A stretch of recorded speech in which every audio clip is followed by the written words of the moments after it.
See him a beast when he hear that sound like ah, yeah, beat on the beat when he hear that sound like woo, yeah, bitch and the champ only need one round like ha, yeah, me, I'm a G bring heat in the sound. All right, ladies and gentlemen, we are back and fighting at UFC Singapore.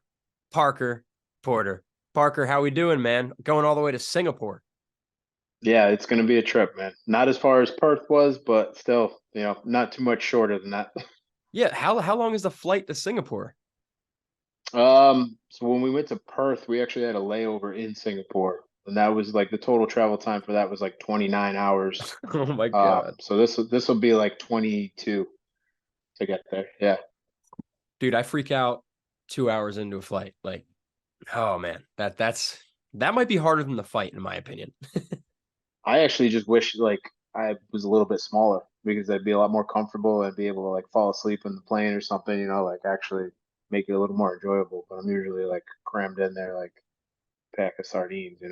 I don't have that heavyweight problem. I'm like 170 soaking wet. Yeah. And then so Singapore, why not Boston? Because that's your backyard.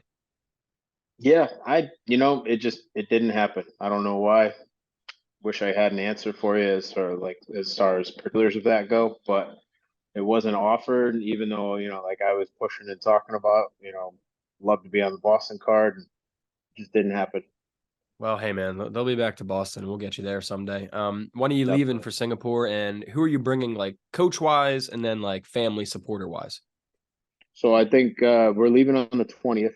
And then normally I bring in the usual suspects with me, but unfortunately my striking coach, Ed, I don't know that his he had to get his passport renewed because it needs to be 6 months prior to expiration. You need to have at least 6 months left on it to go to Singapore.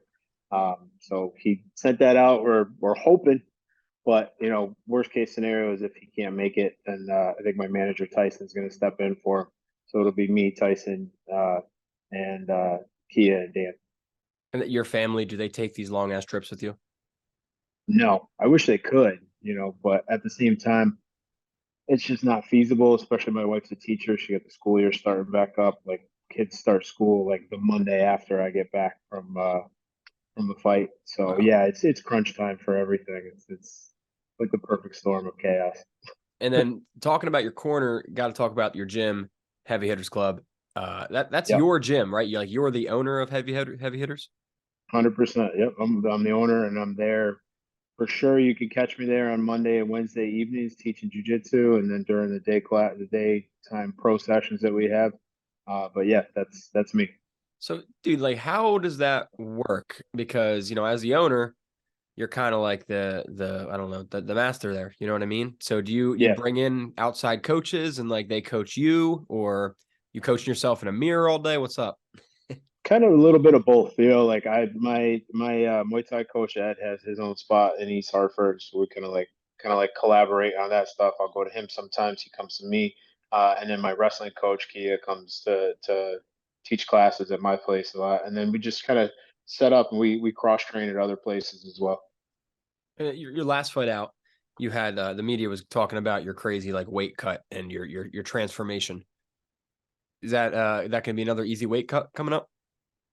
I didn't have to cut anything. I was walking around at 250, and I still walking around at 250. So same lean and mean guy. No cutting involved whatsoever anymore.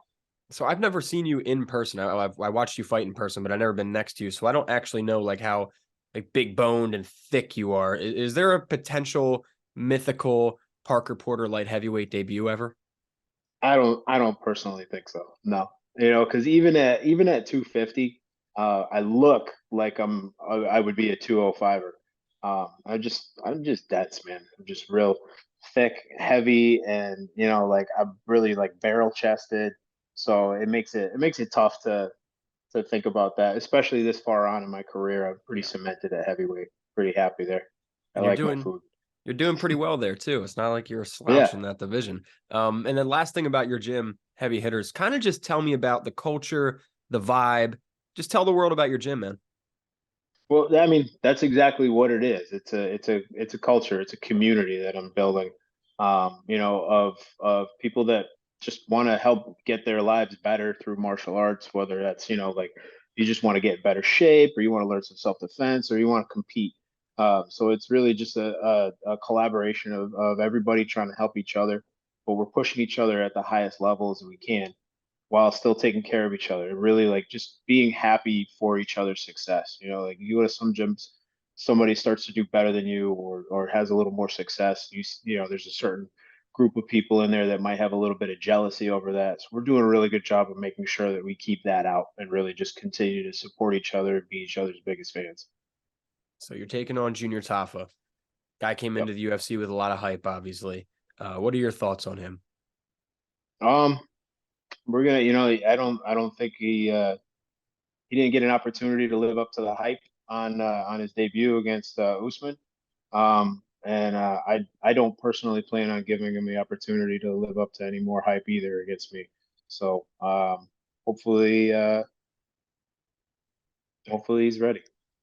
So, I mean, I'm guessing you, without giving too much away, obviously, from the game plan, I'm guessing you took notes from Mo Usman and you saw certain weaknesses you certainly plan to capitalize on. Absolutely. Yeah, this is what we do. We try to do as much homework on every opponent that we get. Um, you know, he fights a similar style to his brother. You know, there's a couple of differences there. He's a little bit taller, a little bit longer. I don't personally think that I've seen the same kind of potential stopping power that his brother has. So, but you know, we essentially had almost the same game plan for his brother Justin that we didn't get the chance to capitalize on, because even when you plan everything to the T and things go as perfectly as you want, you make one little mistake and that's the end. So that's a good segue into my next question here. Are you taking this fight any bit personal in regards to avenging yourself with the Tafa brothers? Um, I don't know that it's personal, but you know, there's always it would definitely be nice to get a W over this, especially some kind of stoppage, or submission, and then you know potentially see his brother again down the road.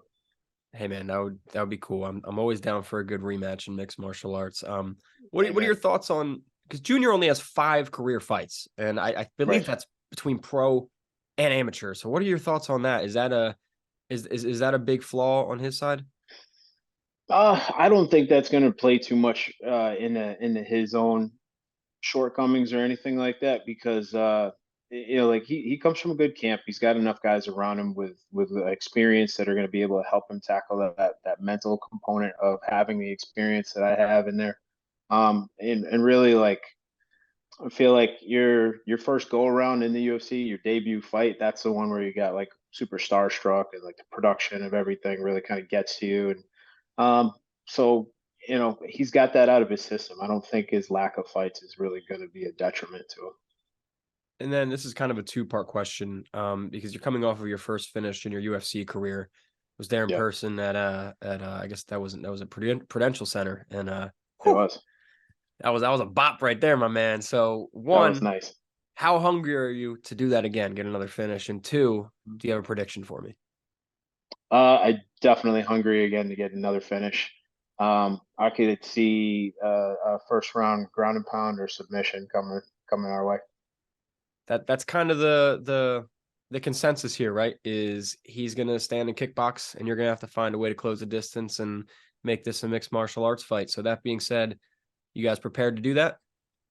Absolutely. Looking forward to it, man. Really looking forward to it. Before I get you out of here, I just want to talk about the future a little bit after this fight. Sure, sure. We're a little bit over halfway through the year. Got some 2023 left after this in 2024. What's next? Any idea? Uh no. You know, I always just kind of like sometimes I have a game plan and sometimes I shoot from the hip. You know, sometimes things go perfectly according to plan and other times they blow up in your face.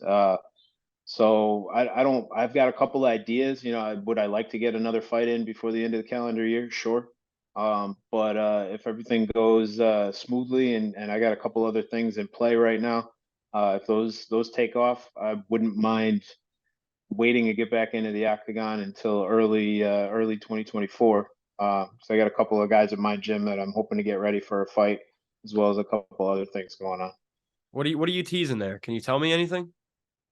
So we got a little coming soon. We're gonna have a Parker Porter website launch going on. I get some merchandise. We're on millions.co. so you can get some stuff out there, as well as just a couple other cool opportunities coming up my way that I'm hoping to really capitalize and blow the top off of. Yeah, I got to shout out Millions real quick, and that's 4 Ounces of Freedom podcast. That's my buddy Zach, yeah. and they're on Millions. So Millions, they do good work over there, and we'll be on the They lookout do. for that. They do. I'm excited. So you don't know necessarily what's next in terms of fights, but are there any names that intrigue you or people? I mean, obviously you said potentially Justin Tafa, but anyone else who you really want to fight before you call it a career? There's nobody like on my bucket list, so to speak, where I'm Sure. like, oh, I gotta get that fight, or I gotta get the, I've never I've been asked this before. I've never been one to call anybody out, but I've also never been one to say no. Right. So we'll see what comes up. How much I'm are here your to eyes make on? some waves, but No, sorry, go ahead. You're here to make some waves and yeah, I'm just here to make some waves, man. So I wanna climb as high as I fucking can and just keep doing what I'm doing, man. I want to keep getting better. I love this sport. It's made me a better person. It's helped me accomplish a lot of great things in my life, and I want to climb as high as I can, and then be able to kind of pay that forward to the next group of guys. and I know you're not like knocking on the title's door, but another win here, you're certainly in talks to be ranked, and that ladder just gets easier to climb, so they say, or maybe harder to climb. I don't know. Anyways, are your eyes on that John Jones and Stipe fight at Madison Square Garden? Always, man. That's that. I mean, you're talking about Stipe's called the greatest heavyweight of all time, and Jones has been called the GOAT for a very long time. And we saw an extremely dominant performance out of him against Cyril Gahn. I don't think there's anything short of him being able to do virtually the same thing with Stipe. As much as I love to see Stipe win, he's an awesome champion, but I think Jones is on his own level. I mean, he's the GOAT for a reason, Yeah, exactly. As a fan, as a media member who's going to be covering the card, should try to get on that card, bro. Come back to New York. That would be awesome. I would not be upset about getting on that one after this card. Yeah, Madison Square Garden. That's a bucket list place to fight, right? That's definitely, well, it's also too, that's even closer than Boston. Yeah, it is. Jeez, I didn't even think about that. So good. Yeah. We'll start the campaign after this We'll win. push for that. Yeah. Awesome, man. Put me on the undercard for that. I'd love to be there for that. Yeah, man, me too. If so, we'll do it in person and I'll buy you a beer. For sure. And Parker, before I get you out of here, man, last thing for me, I just want to give you the opportunity because you have so many fans. There's going to be eyes on this card and eyes on your fight, people watching this interview, yada, yada. That being said, anything you would like to say to everybody? If so, the mic is yours. No, I want to, as always, thank you to all my fans that support me in this from day one, and even the newcomers. You guys make all this stuff possible for me to accomplish. Big thank you to my team, as always, Kia, Dan, Ed, all you guys. Stay tuned and watch for the launch of our website coming up in the near future. It's parkerporter.com. And, if you're in the central Connecticut area and you're looking to train with a good group of guys and be part of our community, come check out Heavy Hitters Club. Awesome, man. Well, Parker, thank you so much. And ladies and gentlemen, UFC Singapore, August 26th. This man looking for that second UFC finish. Parker Porter, thank you, my man.